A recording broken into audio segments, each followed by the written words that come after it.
Friends welcome to my YouTube channel civil engineering practice. This is me engineer Faisal Ali. Friends जैसा कि आज हम concreting कर रहे हैं, हमारी स्ट्रक्चर की फाउंडेशन है। तो अब कंक्रीट तो ठीक है, हमने समझ लिया 1:4 रेशो वगैरह हमें पता होता है।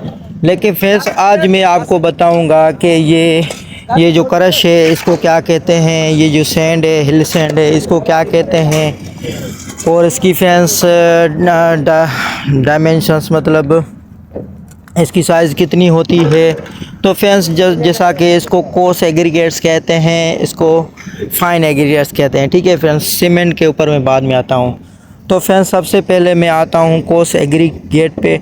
तो फ्रेंड्स कोर्स एग्रीगेट जैसा कि आप देख रहे हैं, इसको हम सिंपली क्रश कहते हैं, लेकिन सिविल टर्म से हम देखें तो इसको हम कहते हैं कोर्स एग्रीगेट। तो फ्रेंड्स कोर्स एग्रीगेट जो उस चीज़ को कहते हैं जब ये एक सीव होती है, मतलब 4.75 सीव से ये पास ना हो तो ये होता है कोर्स एग्रीगेट। ठीक है फ्रेंड्स, मतलब हमारी एक जाली होती है, ऐसे सिंपल वर्ड में मैं आपको समझाऊं, उससे फ्रेंड्स जो ये क्रश है या कोर्स एग्रीगेट है, अगर उसे ये पास ना हो तो ये कहलाती है कोर्स एग्रीगेट। ठीक है फ्रेंड्स, और उसके बाद मैं आता हूँ सैंड के ऊपर, जिसको हम फाइन एग्रीगेट्स भी कहते हैं। ये जो मैंने आपको सीव बताई 4.75 mm सीव, mm याद रखना फ्रेंड्स, 4.75 mm सीव से अगर ये चीज़ पास हो जाए तो हम इसको कहते हैं फाइन एग्रीगेट्स। और फाइन एग्रीगेट्स क्या है? ये हिल सैंड है। ठीक है फ्रेंड्स, अब मैं आपको बताता हूँ फ्रेंड्स, ये जो कोर्स एग्रीगेट है ये तो ठीक है पास नहीं हुआ 4.75 mm सीव से, लेकिन इसकी कितनी डायमीटर कितना होता है, तो मैं इसकी साइज़ के ऊपर आपको आता हूँ, मैं आपको बताता हूँ। तो फ्रेंड्स ये 9.5 mm से लेकर 37.5 मतलब mm से जितना इसकी डायमेंशन होती है, इतना ये इसकी साइज़ होती है, तभी ये कहलाती है कोर्स एग्रीगेट या क्रश। ठीक है फ्रेंड्स, एक बार अगेन मैं आपको बता रहा हूँ, 9.5 mm से लेकर 37.5 तक ये mm हो, इसकी डायमेंशन होती है, इसकी साइज़ होती है, तभी ये क्रश या कोर्स एग्रीगेट कहलाती है। तो फ्रेंड्स 9.5 से कम को हम, जाहिर सी बात है कि mm से कम की जो साइज़ होगी हम उसको क्या कहेंगे? फाइन एग्रीगेट्स, जो कि हमारी ये सैंड है। ठीक है फ्रेंड्स, तो ये चीज़ें थी फ्रेंड्स, मैंने आपको बताया coarse aggregate, fine aggregate. Course aggregates 4.75 mm से पास ना हो उसको हम कहते हैं कोर्स एग्रीगेट। 4.75 mm जो सीव है उससे ये पास हो जाए तो इसको हम कहते हैं फाइन एग्रीगेट्स या सिंपली सैंड। फिर मैं आता हूँ कोर्स एग्रीगेट पे। फ्रेंड्स 9.5 mm से लेकर 37.5 तक इसकी साइज़ होती है, तभी हम इसको कहेंगे ये कोर्स एग्रीगेट है। फ्रेंड्स जैसा कि मैं आपको बताया 9.5 से लेकर 37.5 तक इसकी साइज़ हो सकती है। तो जैसा कि ये फ्रेंड्स हमारा है 20 mm का, ये हमारा 20 mm का क्रश है जो कि हम इस्तेमाल कर रहे हैं।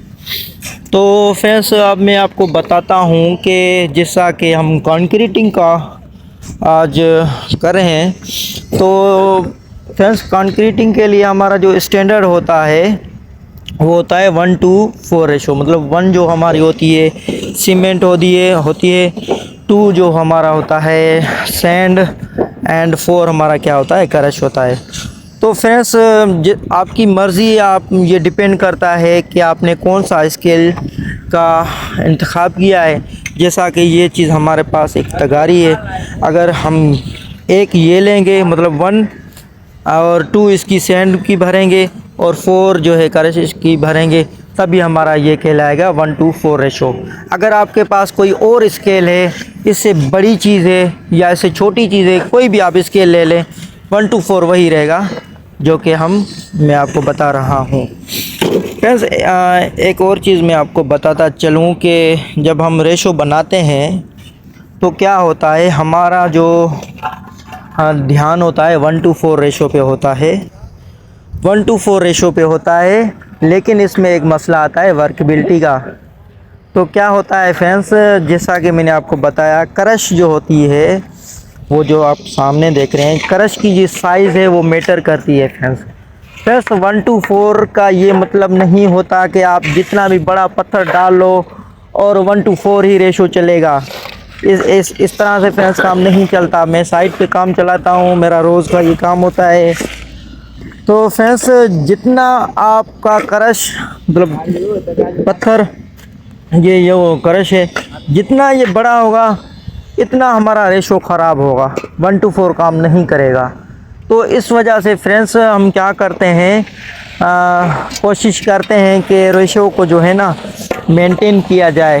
ज़रूरी नहीं कि पत्थर बड़ा हो फिर भी हम 1:4 चलाएं, फिर क्या होगा, सिर्फ पत्थर ही हमें नज़र आएगा, हमें कंक्रीट जो है ना उसका रेशो बिल्कुल दिखने में, या जब हम उसकी उधर कंक्रीट करेंगे हमें पता चल जाएगा ये तो सारा पत्थर पर आए, कंक्रीट नहीं है ठीक तरह का।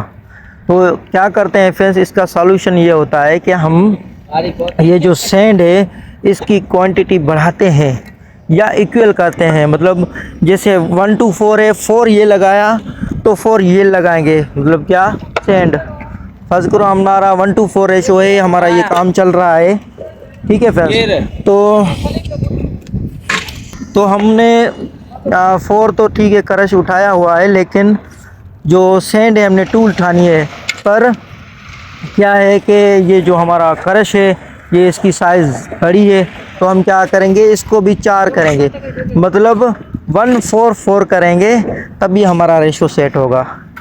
ठीक है फ्रेंड्स, अभी तो ये ठीक है, 20 mm का जो क्रश है इस पे काम कर रहा है, 1:4 ही हम चला रहे हैं। लेकिन कभी कभार क्या होता है कि फ्रेंड्स जो हमारा क्रश स्टोन होता है वो 40 mm का भी आ जाता है ना, तो हम क्या करते हैं, सैंड और क्रश की जो रेशो है बराबर करते हैं, और सीमेंट फिर उसमें जितना 1 होता है तो 1 जितना भी चलता है वही चलाते हैं हम, तभी हमारा रेशो बराबर आता है। एक बार अगेन मैं आपको बताता चलूँ, फ़र्ज़ करो हमारा जो क्रश है इसकी साइज़ ज़्यादा है, तो हम 1:4 रेशो स्टैंडर्ड के हिसाब से तो है, लेकिन साइज़ इस पे मैटर करती है। अगर इसकी साइज़ क्रश की बड़ी हो तो हम क्या करते हैं, सैंड को बढ़ाते हैं, किसके साथ, इस क्रश के साथ।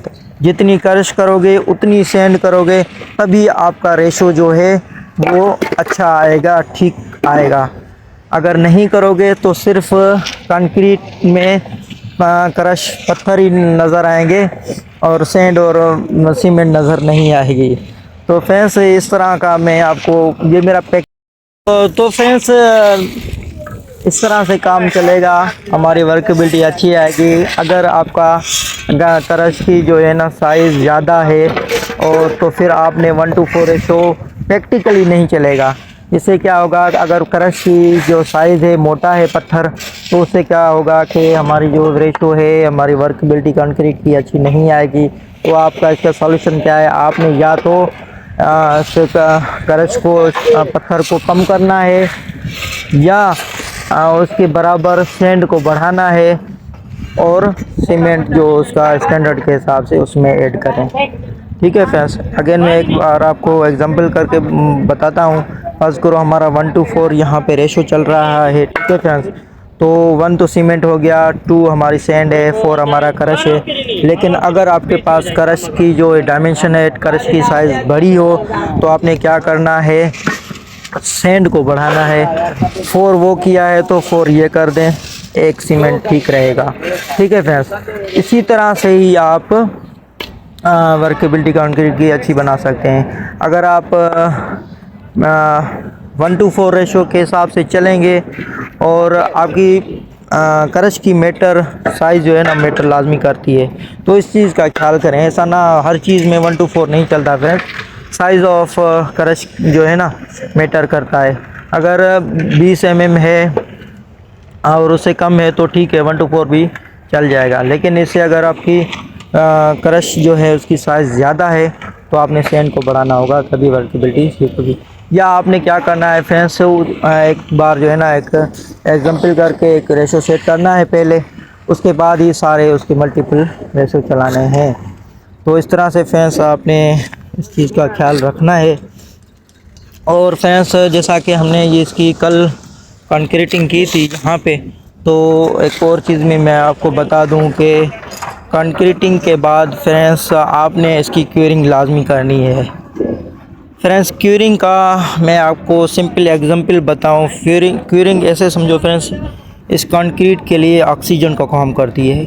अगर आपने क्यूरिंग नहीं की तो क्या होगा, जब इसका डिहाइड्रेशन प्रोसेस शुरू होगा तो ये क्या करेगा, जो ये इसमें पानी है, जो मॉइस्चर है, जो हमने कंक्रीट बनाने वक्त हम ऐड करते हैं, तो वो फ्रेंड्स क्या होता है, डिहाइड्रेशन का अमल शुरू हो जाता है। वो कुछ तो इसमें जज़ब होना शुरू हो जाता है, कुछ एवापोरेट करना शुरू हो जाता है। तो इस तरह से फ्रेंड्स क्या होगा, इसमें जो है ना पकड़ जितनी ज़्यादा आएगी इतना इसको पानी होगा, मॉइस्चर होगा, तभी ये इतनी स्ट्रेंथ पकड़ेगी।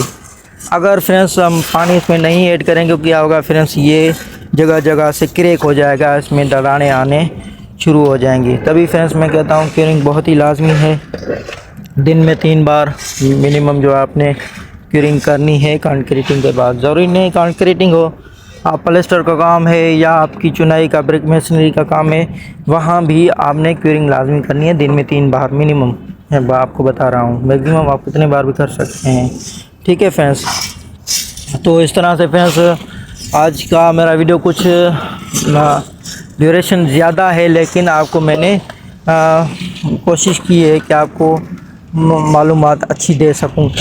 तो इस तरह से फ्रेंड्स अब आते हैं हमारी जो नेक्स्ट स्ट्रक्चर है उसके ऊपर, जो कि हमारी यहाँ पे कंक्रीटिंग हो रही है। तो इसकी हो चुकी है, यहाँ पे हो रही है, और फ्रेंड्स इसकी भी फिनिशिंग रहती है। ठीक है फ्रेंड्स, उसके बाद फ्रेंड्स हमारे जो स्ट्रक्चर का काम भी चल रहा है। तो जैसा कि आप देख रहे हैं, हमने बिल्कुल लाइन में उसकी पहले लेआउट की हुई है, इसके बाद डोर की मदद से हमने इसको अलाइन किया हुआ है। ऊपर भी हमने फ्रेंड्स डोर का फिश डोर का इस्तेमाल किया हुआ है ताकि बॉटम और टॉप बराबर रहें।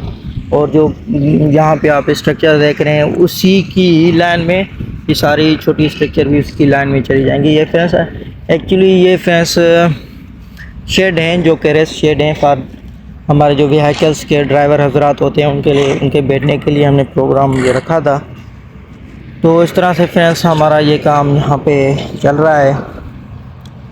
तो फ्रेंड्स आज का हमारा ये टॉपिक था।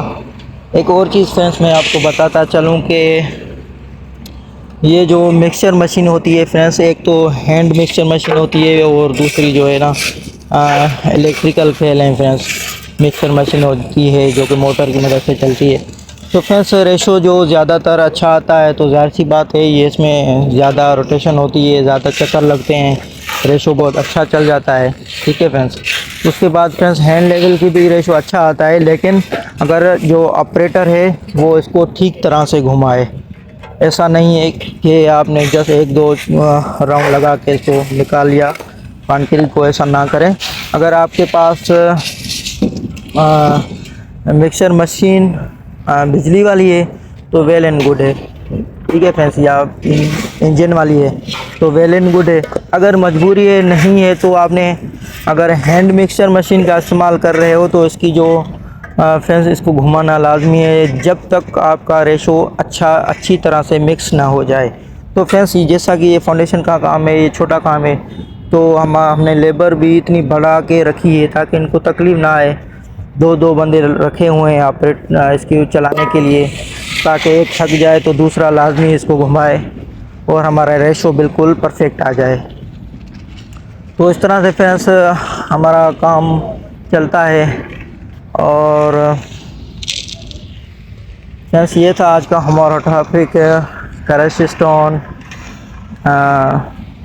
सैंड, सीमेंट, इसको कोर्स एग्रीगेट कहते हैं, फाइन एग्रीगेट्स, सीमेंट का रेशो, तो ये सब चीज़ें मैंने कोशिश की हैं कि आपको बताया है। उम्मीद करता हूँ मेरा वीडियो आपको पसंद आया होगा। So thank you so much for watching my YouTube channel civil engineering practice.